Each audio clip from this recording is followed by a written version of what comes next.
नारी शक्ति वंदन अधिनियम को लेकर देश की राजनीति गर्मा गई है। केंद्रीय मंत्री डॉक्टर जितेंद्र सिंह ने कांग्रेस और INDI गठबंधन पर तीखा हमला बोलते हुए आरोप लगाया कि विपक्ष ने महिलाओं को अधिकार देने के मुद्दे पर हमेशा टाल मटोल की राजनीति की है। प्रेस वार्ता को संबोधित करते हुए डॉक्टर जितेंद्र सिंह ने कहा कि कांग्रेस पिछले 50 वर्षों से महिला आरक्षण की बात करती रही, लेकिन उसे लागू करने का साहस कभी नहीं दिखाया। उन्होंने आरोप लगाया कि जब भाजपा सरकार ने इस दिशा में ठोस कदम उठाया तो विपक्ष ने तकनीकी आपत्तियों और बहानों के जरिए प्रक्रिया को बाधित करने की कोशिश की। उन्होंने इसे महिलाओं के अधिकारों के साथ विश्वासघात करार दिया है। उन्होंने कहा कि प्रधानमंत्री नरेंद्र मोदी ने 2014 में सत्ता संभालते ही स्पष्ट कर दिया था कि उनकी सरकार गरीब, महिला, युवा और किसान को केंद्र में रखकर कार्य करेगी। पिछले एक दशक में महिला सशक्तिकरण के क्षेत्र में अभूतपूर्व बदलाव देखने को मिले हैं। उन्होंने 15 अगस्त 2014 के प्रधानमंत्री के भाषण का उल्लेख करते हुए कहा कि लाल किले से शौचालय निर्माण की बात उठाना एक क्रांतिकारी सोच थी, जिसने महिलाओं की गरिमा, सुरक्षा, स्वास्थ्य को राष्ट्रीय एजेंडे में प्रमुख स्थान दिलाया। डॉक्टर जितेंद्र सिंह ने उज्ज्वला योजना का जिक्र करते हुए कहा कि इस योजना ने करोड़ों महिलाओं को धुएं से मुक्ति दिलाई और उनके जीवन की गुणवत्ता में सुधार किया। नारी शक्ति वंदन अधिनियम के संदर्भ में उन्होंने कहा कि यह कानून महिलाओं को नीति निर्माण और निर्णय प्रक्रिया में सशक्त भागीदारी सुनिश्चित करेगा। उन्होंने भाजपा और कांग्रेस की तुलना करते हुए कहा कि भाजपा ने अपने संगठन में पहले ही महिलाओं को 33% से अधिक भागीदारी दी है, जबकि कांग्रेस आज तक अपने संगठन में भी इसे लागू नहीं कर पाई है। उन्होंने कांग्रेस पर परिवारवाद का आरोप लगाते हुए कहा कि वहां महिलाओं को अवसर नहीं बल्कि सीमित स्थान मिलता है, जबकि भाजपा में महिलाओं को मेरिट के आधार पर आगे बढ़ाया जाता है। वहीं भाजपा की राष्ट्रीय उपाध्यक्ष और राज्यसभा सांसद सरोज पांडे ने भी कांग्रेस पर निशाना साधा। उन्होंने कहा कि लंबे समय तक महिलाओं को केवल वोट बैंक के रूप में इस्तेमाल किया गया है, लेकिन जब उन्हें अधिकार देने का समय आया तो कांग्रेस पीछे हट गई। उन्होंने प्रियंका गांधी के लड़की हूँ लड़ सकती हूँ नारे पर सवाल उठाते हुए कहा कि महिलाओं के अधिकारों की सबसे बड़ी लड़ाई के समय यह नारा कहीं दिखाई नहीं दिया। सरोज पांडे ने कहा कि संसद में बिल गिरने के बाद विपक्ष का रवैया महिलाओं के प्रति असंवेदनशीलता को दर्शाता है और यह देश की महिलाओं का अपमान है। लेकिन उस विषय पर बात करने से पहले मैं 2-1 मिनट लेकर के ये स्पष्ट कर दूं कि जब हम इस नारी शक्ति वंदन बिल की बात करते हैं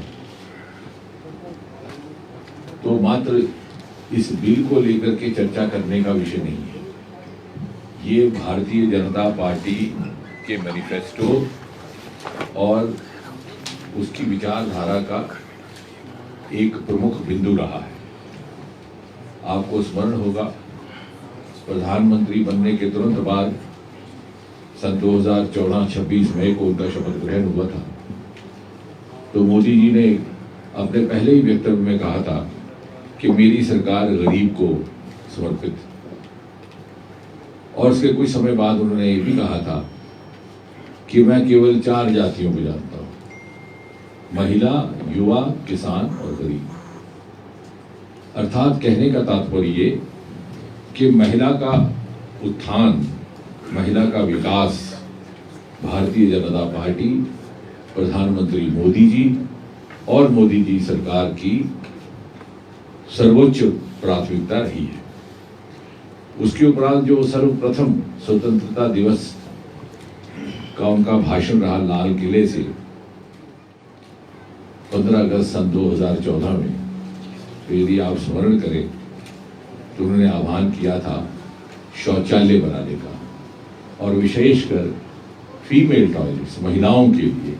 और देखते ही देखते ये स्वच्छता अभियान एक जन आंदोलन का रूप धारण कर गया और पहले ही वर्ष में लगभग 4 लाख शौचालय निर्माणित हुए हैं, विशेषकर महिलाओं के स्कूल में, गर्ल्स स्कूल्स में। और ये कोई साधारण बात नहीं थी। लोग और आम जनता किसी हद तक उस दिन असमंजस में भी थी कि लाल किले से तो हमने प्रधानमंत्री को बड़े बड़े फलसफे बोलते हुए सुना है, तो ये पहली बार कौन प्रधानमंत्री है जो शौचालय बनाने की बात कर रहे हैं। लेकिन उसमें मूल विषय था हमारी बच्चियों की सेहत का, उनके स्वास्थ्य का, हाइजीन भी और स्कूल अवस्था में जिस प्रकार बहुत सी बालिकाओं को तरह तरह के इन्फेक्शन होते हैं, उसको लेकर के भी आज कोई ऐसा बच्चों का स्कूल नहीं बचा जहाँ महिलाओं के लिए ये व्यवस्था ना हो। उसके बाद एक के बाद एक, चाहे बेटी बचाओ बेटी पढ़ाओ, चाहे उज्ज्वला, कभी किसी प्रधानमंत्री ने 70 बरस इस तरफ ध्यान नहीं दिया कि हमारी माएं, हमारी बहनें दिन भर जो चूल्हे में फूंक मार करके अपने फेफड़े भी बर्बाद कर देती हैं, समय और ऊर्जा भी, इसका भी कोई विकल्प हो। और देखते ही देखते आपने देश भर में एक मुहिम का रूप धारण हुआ और हमने जा जाकर जब लाभार्थियों से बात की तो दिल दहला देने वाली कहानियां सुनाती थी। एक महिला ने कहा, जिसे बाद में हमने महिला मोर्चा में शामिल कर दिया, बोले साहब सारा दिन भूख मारती, रात तक रोटी ना पकती, सांस भी भूल जाता और सांस से डांट भी पड़ जाती है। अब सुबह 1 घंटे में फारिग हो जाती हूँ और मैंने सिलाई का काम भी शुरू कर दिया। जहाँ शौचालय की बात करें तो मेरे ही कॉन्स्टिट्यूएंसी में 9वीं कक्षा की एक बालिका थी। उसने अपने माता पिता से कहा कि मैं तब तक स्कूल नहीं जाऊंगी जब हमारे घर में भी शौचालय ना बने। गरीब परिवार था, वहां शौचालय नहीं था। जब हमें सोशल मीडिया पर इसकी जानकारी हुई तो डीएम से कह करके एक सर्वे करवाया गया। उसी प्रकार के लगभग 200 घर उस तहसील में निकले, पिछड़ी जातियों के, जहां पर शायद शौचालय की व्यवस्था थी। तो आप देखिए कितनी बड़ी समस्याओं से दो चार था ये देश और इस देश की नारी शक्ति। और इस तरह से बार बार महिलाओं को लेकर के सैनिक स्कूल में उनका प्रवेश हो, उनका दाखिला हो। आज ये बात इसलिए कहनी अनिवार्य है कि बहुत से लोग ये कह रहे हैं कि साहब चौथे चुनाव आ गया। चुनाव हो कि ना हो, किसी न किसी स्वरूप में, किसी न किसी रूप में नारी को लेकर के, देश की महिलाओं को लेकर के उनके अलग अलग पहलुओं की चिंता की गई। सेना में कॉम्बैट ऑपरेशंस में महिलाओं के भाग लेने, पहली बार गणतंत्र दिवस पर महिला की अगुवाई में रिपब्लिक डे परेड होने लगा। ये कोई आज से नहीं हो रहा। आज आप सिविल सर्विसेज में देखिए, पिछले 7-8 वर्षों से कोई ऐसा साल नहीं जाता जब टॉपर्स बच्चियां ना हो। इस साल भी सिविल सर्विसेज आईएएस की पहली 3 टॉपर्स में 2 बेटियां हैं।